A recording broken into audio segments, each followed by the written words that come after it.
Introducción concisa. Un saludo. Este relato se titula Confusión subterránea y fue escrito en el 2002 y retocado en el 2023. Los hechos que se narran podrían haber tenido lugar hoy mismo porque las técnicas de cirugía y de retoques corporales cada vez avanzan más. Si lo escucháis sabréis a qué me refiero.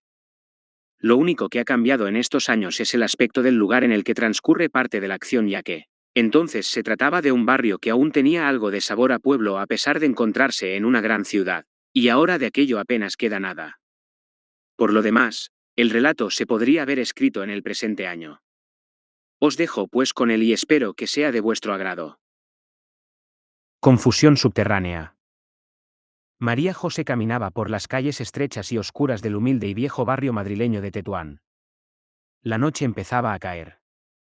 Sin embargo, no todas las viviendas tenían sus luces encendidas porque la escasa iluminación natural permitía aún desarrollar cualquier actividad casera y cotidiana excepto la lectura, afición no muy común en España. La jornada laboral daba paso a unos breves momentos de esparcimiento que algunos aprovechaban para conversar en un bar con una cerveza en la mano y resarcirse de las recurrentes desdichas cotidianas. La prepotencia de las erróneamente erectas torres Kio indicaba lo cerca que estaba el capital, el poder económico y sus altos edificios. El barrio del Pilar, más modesto pecuniariamente pero con la misma voluntad de asedio, dejaba aislado a Tetuán, un antiguo ayuntamiento independiente que, acogotado y cercado, se negaba a perder su identidad. Las pequeñas casas se apoyaban y apretujaban unas contra otras, como hacen algunos herbívoros para repeler el ataque de los lobos, con la intención de defenderse de la gran urbe, cosa que conseguían con relativo éxito. Estas bajas construcciones de principio de siglo XX, generalmente blancas, intentaban asemejarse a pedazos de pueblos manchegos. Aunque esta pretendida imitación no brillaba por su eficacia, sí que era lo suficientemente mala como para resultar original y además despertar la ternura que producen las buenas intenciones fallidas. Este barrio le originaba a María José una gran irritación. Le recordaba todo lo que había abandonado y creía haber olvidado. La memoria era límpida y clara. Aunque ella pretendiera lo contrario, no todos los recuerdos eran malos. En la niñez nunca tuvo el estómago plenamente saciado, pero las estrecheces económicas no conseguían hacer que palideciera el recuerdo de las tranquilas tardes de domingo de su infancia. Su padre oía el fútbol con la quiniela en la mano y ella jugaba o comía pipas en la calle con sus amigas. María José continuaba caminando y subiendo calles y se dio cuenta de que la Ferretería García tenía las luces encendidas.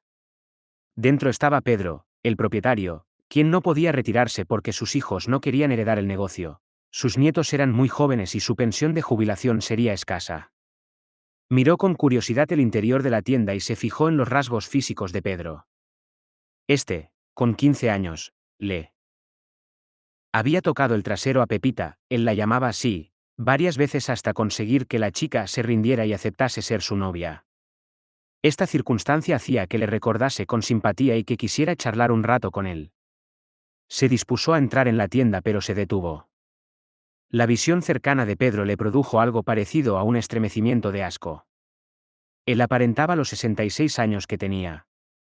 Bueno, a lo mejor aparentaba alguno menos porque era alto y no estaba gordo. Lo malo de Pedro era su cara llena de arrugas y su pelo casi totalmente cano. El ferretero no se había hecho ningún arreglo quirúrgico y eso fue lo que le causó a ella una sensación tan turbadora y negativa. La mujer pensó que, al fin y al cabo, Pedro era un señor sin cultura y sin formación. No sabría de qué hablar con él. Sintió un repentino y punzante pinchazo en sus entrañas. Recordó los inquietos besos y las impacientes palabras que le dispensaba, en su pubertad, Pedro. Viéndole en aquel entonces, parecía que el fin del mundo se aproximaba y que solo disponían de un único minuto para quererse. Se acordó también de la alegría que transmitía el chaval a todos los que le rodeaban. Cuando estaba con él, en contra de lo que sucedía en la compañía de muchas personas joviales, María José sentía que el optimismo y la esperanza ante la vida no eran actitudes infundadas e inconscientes. Pedro tenía la rara cualidad de poseer un sentido del humor fino sin ningún asomo de sarcasmo hiriente, lo cual provocaba que muchas personas pugnasen por su compañía y amistad. Ahora, Pedro le comentaba algo a su dependiente, quien le contestó con una sonrisa y un doble asentimiento. Ella notó que Pedro todavía derrochaba encanto y carisma. Sus manos seguían moviéndose rápidamente y con ansias, antes por su cuerpo y ahora por el mostrador buscando facturas y pedidos. Sin embargo, volvió a sentir repugnancia por sus arrugas y en ese preciso instante, la cabeza le empezó a doler. Este barrio me produce migrañas, pensó con desprecio. La decisión de continuar su camino sin entrar en la ferretería le costó mucho trabajo, pero pocos segundos. Una vez tomada, no volvió a pensar en ella, pues nuestra amiga era una mujer pragmática que nunca se arrepentía de nada. Le fastidiaba tener que ir andando hasta la parada del metro, pero no cabía otra solución. Su cuñado no estaba en casa, estaría en algún bar y Lola, la hermana de María José, no sabía conducir, así que no quedaba otra solución que andar y soportar con posterioridad los apretujones del vagón. María José visitaba a Lola casi por obligación, no tenía nada en común con ella. Sus visitas siempre eran iguales, primero hablaban de sus circunstancias personales, después comentaban las andanzas de los familiares y finalmente las hermanas se despedían. Como su cuñado Luis nunca estaba en casa, María José siempre terminaba pateando el asfalto antes de llegar al transporte suburbano. Estaba segura de que las ausencias de Luis no eran casuales, él quería fastidiarla para que tuviera que caminar por esas calles infames. Carecía de sentido coger un taxi porque no solían aventurarse por esas estrechas callecitas al no ser rentables. Si se dedicaba a buscar uno, tardaría más en encontrarlo que en llegar a una boca de metro. La más cercana estaba en la calle Bravo Murillo y una vez en esta vía, llegaría antes a su casa en metro que en un taxi, así que tenía que caminar. Según andaba vio una cafetería con 3 hombres dentro y que parecía estar más cuidada y limpia que otras del barrio. Aunque a ella le gustaba el café solo, pidió un descafeinado, pues estaba excesivamente nerviosa y lo único que pretendía era sentarse y descansar un rato. Miró a los 3 clientes del bar y a su propietario, por la forma de moverse era el dueño, seguro. Pensó que ella era una mujer con demasiada clase como para estar en un sitio tan horrible. Seguramente era una de las mejores cafeterías de la zona, pero aún así, su presencia allí le resultaba extraña. A María José le dio por reflexionar acerca de la vida de su hermana, a la que cada vez veía menos. No entendía que Lola fuese hija de los mismos padres, pues no podían ser más distintas. Lola se casó con un tornero y se dedicó a sus labores, aunque de vez en cuando colaboraba en la economía doméstica trabajando como costurera en su propia casa y por encargo.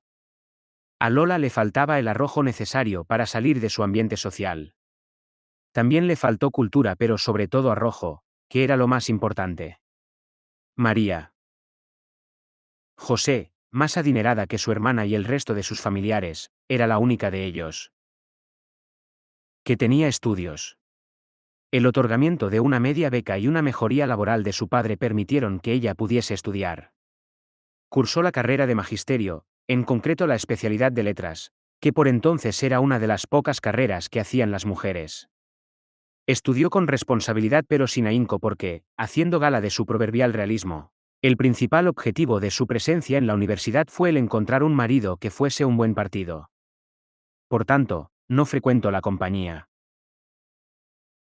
de los alumnos de magisterio. Intentaba buscar la forma de relacionarse con los estudiantes de medicina, derecho o de ingeniería. Ella, de forma artera, casi siempre conseguía sonsacarles a sus interlocutores sus pretendidas posibilidades profesionales futuras. Sutil e indirectamente les preguntaba por sus notas y sus proyectos y así los iba seleccionando conforme a sus intereses. La joven María José estaba dotada de una belleza discreta, por lo que no causaba envidia ni resquemor entre las mujeres, cosa que facilitó su labor de ascensión en el mundo de las relaciones sociales. Ella se fue volviendo cada vez más calculadora. Tenía las amigas que más le convenían sin que sintiera por ellas mismas demasiado cariño, aunque, como resultado de su maquiavelismo, éstas sí que sentían por ella un afecto sincero. María José poseía una gran capacidad para ganarse a la gente. Mientras buscaba el novio más apropiado, continuaba coqueteando con Pedro, hablándole melosamente y dedicándole gestos cariñosos. Habían roto su relación hacía tiempo, pero a ella le gustaba seguir demostrando su poder y atractivo. Terminó por cansarse de sus juegos con Pedro. Él era un mediocre inculto en un barrio de mediocres incultos. La coprotagonista de este relato se miraba en el espejo del café y se veía realmente hermosa. Su piel estaba tersa y su pelo no tenía ni una sola cana, su tiempo y su dinero le costaba. Las luces de la cafetería hacían que brillasen los vasos y los espejos. Por este motivo, la atractiva imagen de María José resplandecía más de lo habitual, al menos eso creía ella. A veces pensaba que el cirujano se había excedido en este último lifting. No obstante, enseguida se libraba de este pensamiento. Estaba más que satisfecha con su piel y sus labios falsamente carnosos. A su marido le gustaba mucho y eso era lo importante. Lo único que fallaba en el cuerpo de la veterana mujer eran unos ligeros problemas cardíacos que carecían, al parecer, de mayor importancia. Este desarreglo en su salud era lo único que le separaba a su cuerpo de una eterna juventud cierta y real. Ella había cazado a su esposo en una fiesta de cumpleaños de una compañera de clase. Era el último año de carrera y se estaba impacientando porque no encontraba a nadie a quien tirarle los tejos, con razonables posibilidades de éxito. Ramón era un opositor al registro de la propiedad y era algo mayor que ella. Sería injusto decir que María José no sintió nada la primera vez que vio a su futuro marido. En el conjunto de sus piezas de caza había algunos chicos que no le agradaban y otros que sí. Ramón era de los que sí le gustaban. Es más, cuando llevaba 2 o 3 minutos hablando con él, empezó a sentir unos nervios suaves que se le aferraban en el estómago produciéndole una sonrisa muy amplia. Ramón sintió algo muy parecido y, al poco tiempo, empezaron a salir juntos. Ella estaba asustada puesto que ambas familias eran muy diferentes. El padre de Ramón era notario y su madre había sido maestra de escuela aunque solo ejerciera durante un año. Mientras que ella tenía unos padres pobres, un tío represaliado político y dos primos emigrantes. Sería difícil la convivencia entre las dos familias. Ella temía lo peor, pero todo fue más sencillo de lo que pensaba ya que nunca ocultó sus orígenes y esto facilitó que se pudieran superar las barreras. El considerable y poco espontáneo atractivo de María José hizo que Ramón se rindiera ante la seductora joven. Como él era hijo único, el temor de su padre ante la reacción negativa de su vástago jugó en favor de María José, pues el progenitor no se atrevió a enemistarse con su único retoño. El notario tenía cierto sentimiento clasista de superioridad sobre la mayoría de sus coetáneos, igual que la mayoría de la gente que ostenta una posición elevada. A este hecho se le unía que toda su familia pertenecía a un sector social de nivel económico alto y no conocía otros ambientes. Gracias a Dios, este convencimiento de su propia grandeza no era tan intenso ni tan hiriente como otras personas de su rango. La desenvoltura sin excesos de María José y su ternura simulada terminaron por conquistar al padre de Ramón, quien, después de unos meses de displicente escepticismo, aceptó a la pretendiente de su chico. Coadyuvó al cambio de criterio de su suegro la opinión favorable que de su futura nuera siempre tuvo la madre de Ramón. Esta señora estaba dotada de todo el ánimo favorable al prójimo que le faltaba a la novia de su vástago. No es habitual que una madre interceda en favor de la novia del hijo, pero este peculiar hecho, por raro que pueda parecer, se produjo y obró en beneficio de esta. Cerca de la cafetería pasó Conchita, la esposa de Pedro el ferretero.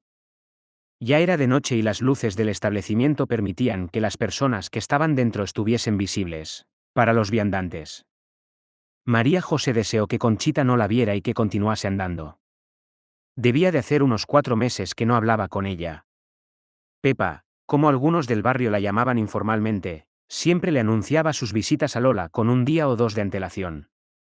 Esta se lo decía a Conchita y a veces, esta cometía la impertinencia de presentarse, sola o en compañía de Pedro, en casa de Lola, para charlar con las dos hermanas.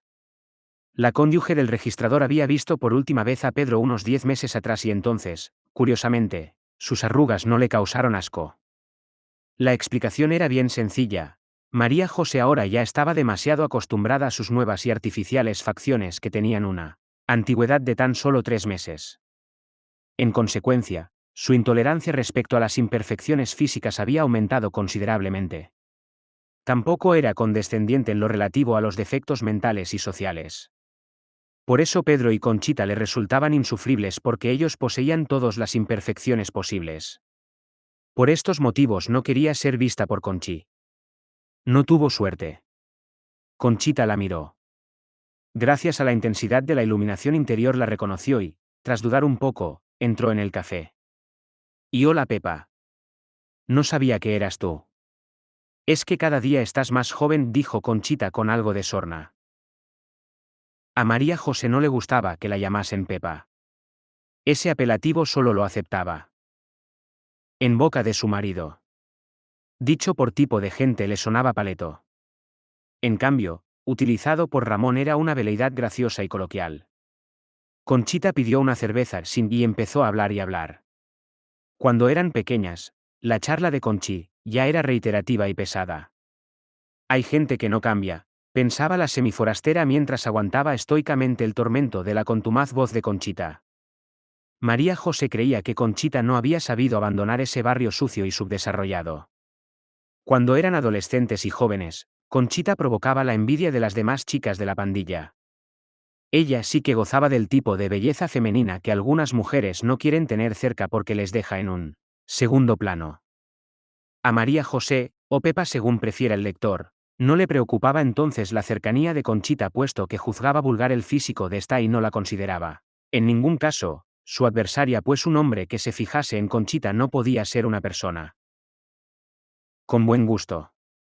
Al margen de la ausencia de rivalidad entre ambas, la desclasada Pepa aceptó su amistad porque Conchita tenía cierta cultura natural y autodidacta. No había estudiado, pero esa carencia la disimulaba muy bien. Nunca daba patadas al diccionario y siempre estaba al tanto de la actualidad política. Su conversación podía ser interesante siempre que quisiera. Cuando Pepa iba a fiestas o alternaba con universitarios, llevaba con ella a Conchita de vez en cuando. Sabía que no desentonaría, ni causaría situaciones sonrojantes. Era la única de sus amigas con la que podía ir a ciertos sitios sin avergonzarse. Precisamente por esto la despreciaba más que a las otras. Conchita tenía cualidades para haber salido de ese conglomerado de casas de pueblo implantado anacrónicamente en Madrid, y no lo hizo. Las demás merecían perdón debido a que sus limitaciones las eximían de responsabilidad, pero el caso de Conchita era injustificable, esta no quiso aprovechar sus múltiples virtudes para progresar. Por consiguiente, se quedó atascada en ese grupo de callejones y viviendas obsoletas. Pues al pobre Pedro, cualquier día de estos le van a dar un susto cuando sale con la recaudación, dijo Conchi en tono de lamento. Sí, es que esto se está poniendo cada vez peor, lleno de moros, sudacas y drogaditos, respondió inmediatamente la interlocutora porque todo lo que fuese criticar al barrio le gustaba y le animaba. La conversación no se prolongó mucho más. Hablaron con brevedad de los hijos y con rutina fugaz de los conocidos del barrio. Apuraron sus respectivas bebidas y Pepa, tras una corta discusión, pagó lo de ambas. Evidentemente, la persona que estaba detrás de la barra era el propietario porque ninguna de las dos dejó propina y, aún así, les dio las gracias. Se dirigieron a la puerta pero Conchi volvió la mirada sobre la barra del bar. Se te olvida el periódico, le indicó Conchita. Así, contestó algo azorada la otra. Se despidieron y nuestra peripatética amiga prosiguió con la recién iniciada escalada de calles. Odiaba las casas bajas blancas o neomudéjares con ladrillos sin pintar. Algunas estaban bien cuidadas y otras habían sido pintadas de colores extraños para ese tipo de construcciones. También había casas antiguas de 2 pisos que debían de pertenecer a los privilegiados de la época.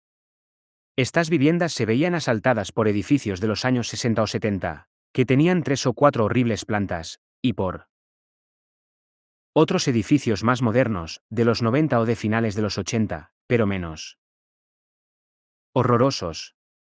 El conjunto era caótico. Empero, esta mezcolanza, unida al sabor pueblerino puro que tenían y todavía tienen algunas calles, constituía la grata rareza de este barrio que ella no sabía ver. Tenía los pies hinchados y las piernas cansadas. Se estaba poniendo muy nerviosa y jadeaba de cansancio y de ansiedad. Ese barrio le resultaba insufrible. No soportaba a Conchita ni a Lola ni a sus respectivos maridos. Sudaba mucho. Sus nervios y las cuestas le estaban causando un profundo malestar. Unas jóvenes que paseaban, al verla, comentaron entre dientes, ¿y cómo está esa? Sudando a lo bestia. Sí, Contestó la otra, es muy joven para tener la menopausia y qué raro. María José se quedó lívida. Se miró en el escaparate de una tienda y, aunque no se veía muy bien, tuvo la certeza, esta vez sí, que el cirujano se había excedido pues parecía que tenía 40 y pocos años. Se asustó al pensarlo. Decidió llegar cuanto antes a la boca del metro. No había ni tantas calles ni tantas cuestas, pero ella estaba mayor, lenta y confundida. Se equivocó varias veces de camino. Por fin llegó a la calle Bravo Murillo y pudo ver algo de civilización. Bajó las escaleras del metro con rapidez. Todavía sudaba y sufría ciertas palpitaciones. La estación era vieja, tenía unos azulejos minúsculos muy sucios. En los andenes se amontonaba demasiada gente como para estar a gusto. Se sentó en uno de los bancos en los que todavía había sitio libre y, contra su voluntad, volvió a pensar en el pasado. Siempre que veía a Conchi o a Pedro le pasaba lo mismo, recordaba viejos afectos y sus nervios se disparaban. Se sentía culpable sin saber muy bien por qué. El pálido recuerdo de sus viejas amistades se desvanecía muy pronto, pero la ansiedad que le producía verlos visto se extendía durante minutos. Menos mal que llegaría a casa y se encontraría con Ramón, un registrador de la propiedad jubilado que sí que pudo retirarse.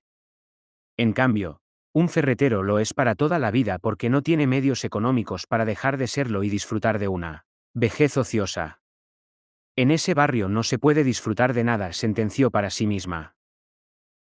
Ella no podía entender que durante algún tiempo tuviera dudas entre Ramón y Pedro. Fue novia de Pedro durante año y medio, de los 15 hasta casi los 17. Al poco tiempo de romper con él, Conchita y Pedro empezaron a salir juntos. Como estaba bastante claro que Pepa ya no miraba a Pedro ni de refilón, la amistad entre las dos no se vio afectada. Bueno, eso fue al principio y al final. Hubo una época intermedia en la que las cosas no fueron tan sencillas. Ramón estaba tardando mucho tiempo en aprobar sus oposiciones. De hecho, la primera vez que se examinó, falló por lo que María José tuvo que esperar algunos años desde que le conoció hasta que consiguió casarse con él.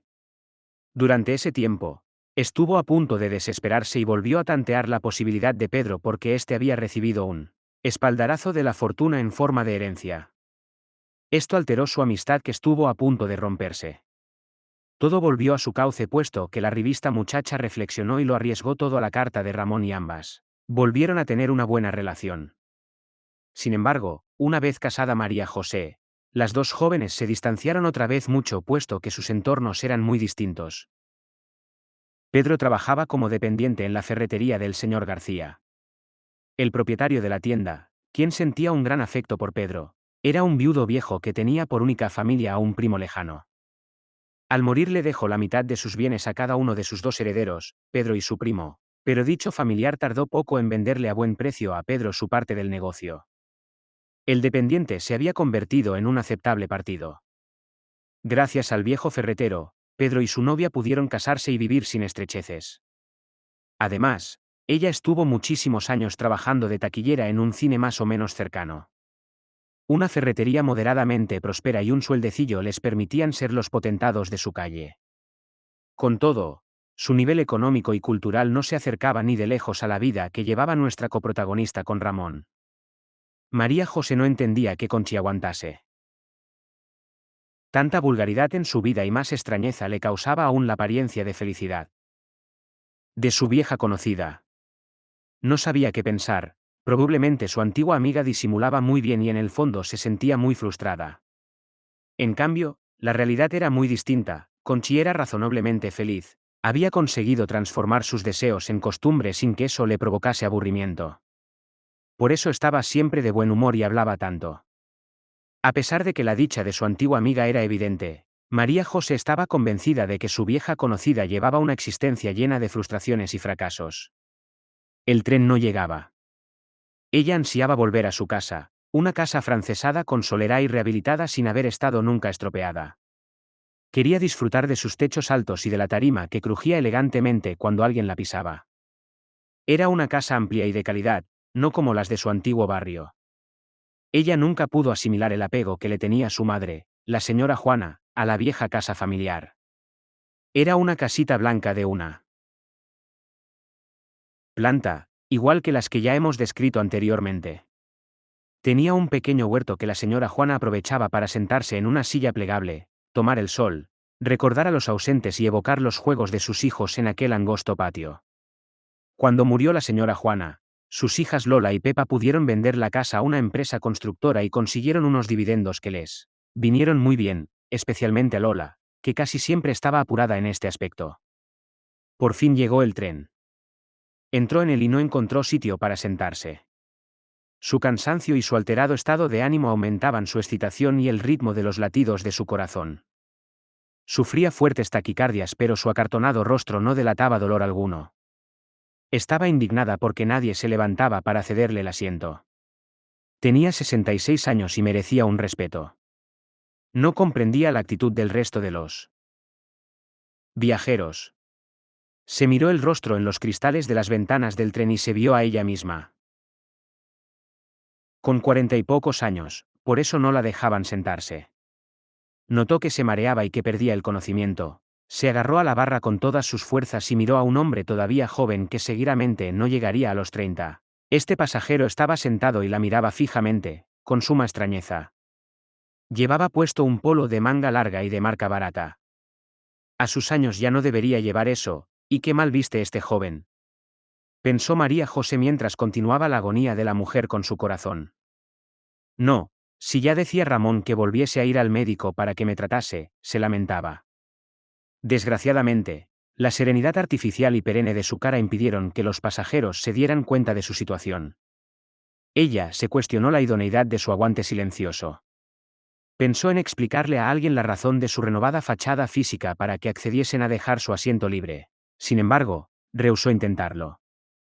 Sus facciones no delataban sufrimiento alguno y pensarían que se trataría de un truco surrealista para conseguir descansar. No pasa nada, aguantaré. Ya me ha pasado otras veces, comentó en voz baja sin que nadie la oyera. Se recuperó durante 1 o 2 minutos, volvió el resuello y se tranquilizó.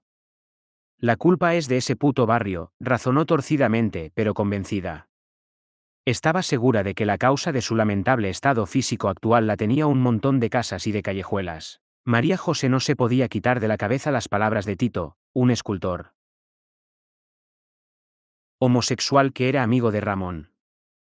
En la inauguración de su última exposición había 2 camareros guapísimos que les pasaron inadvertidos al grupo de amigas. Esto provocó la ira de Tito.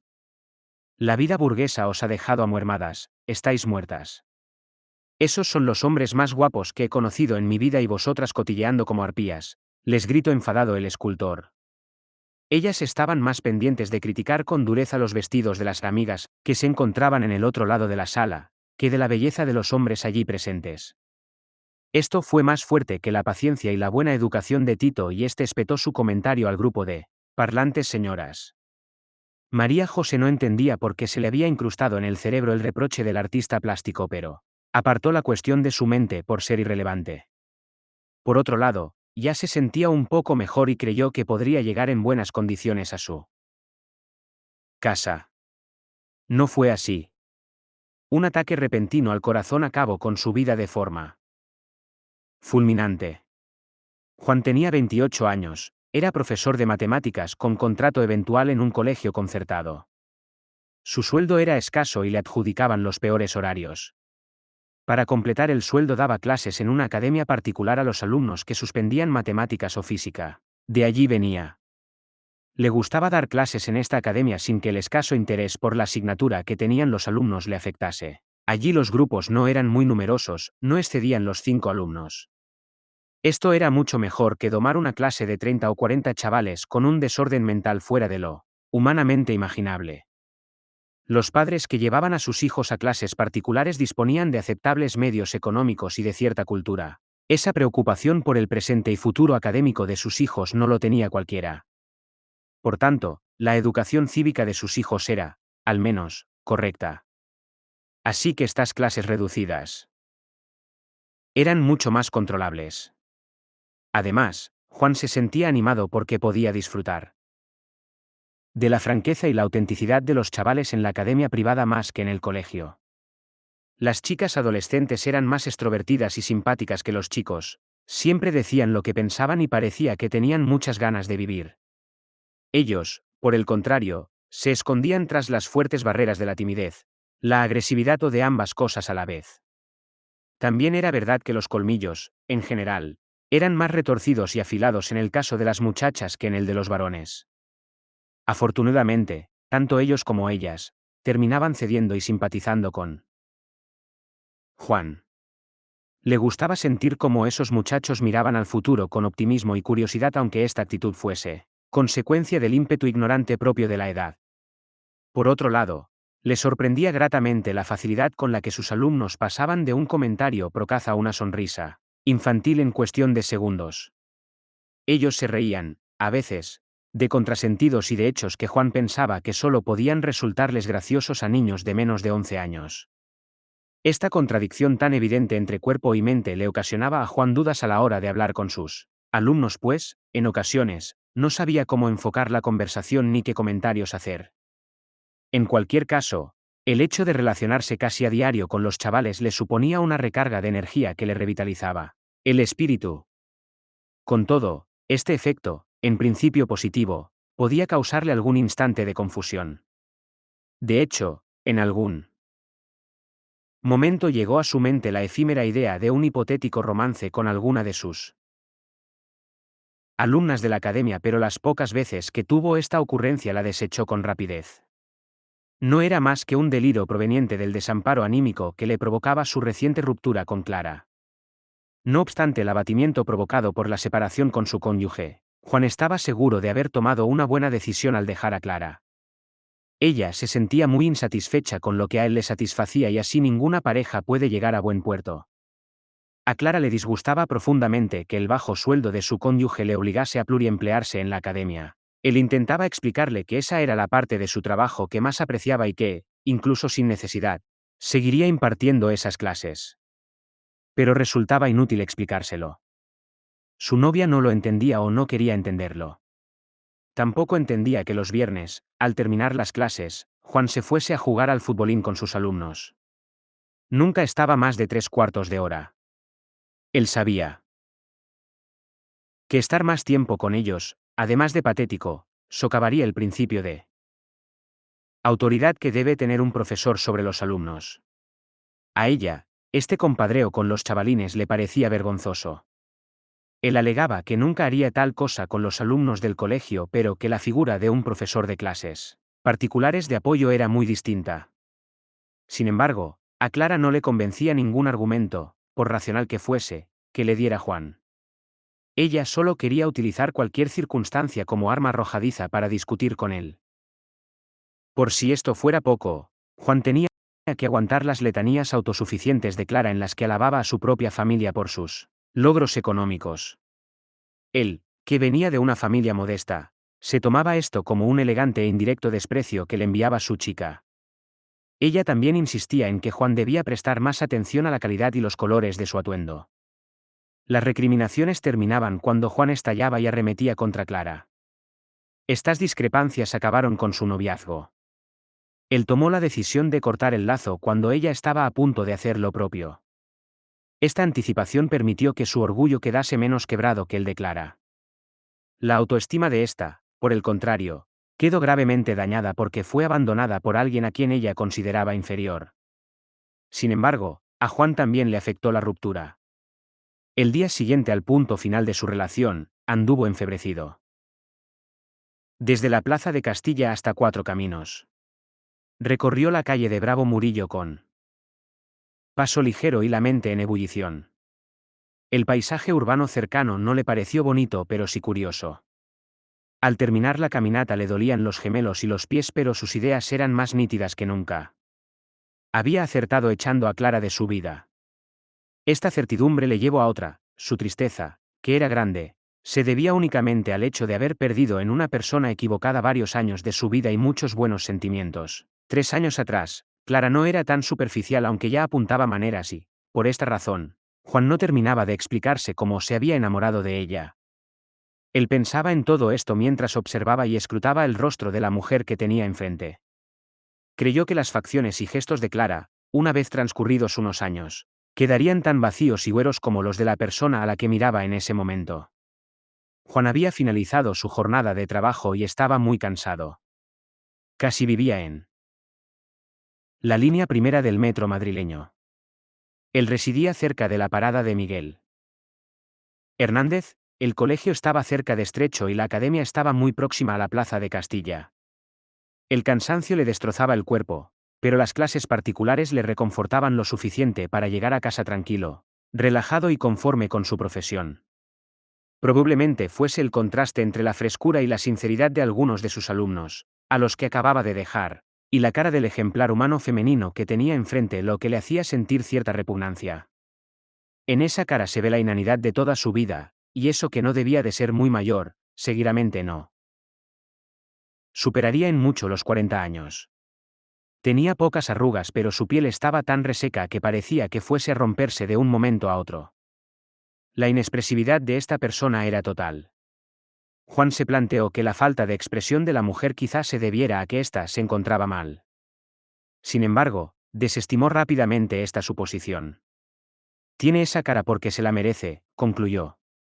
María José estaba a punto de perder el conocimiento y en sus últimos momentos de consciencia solo podía pensar en dos cosas, en su padre con la quiniela en la mano y en el primer beso semifurtivo que Pedro le dio, mientras que, con una mano, le agarraba la cintura para que ella no se escapase.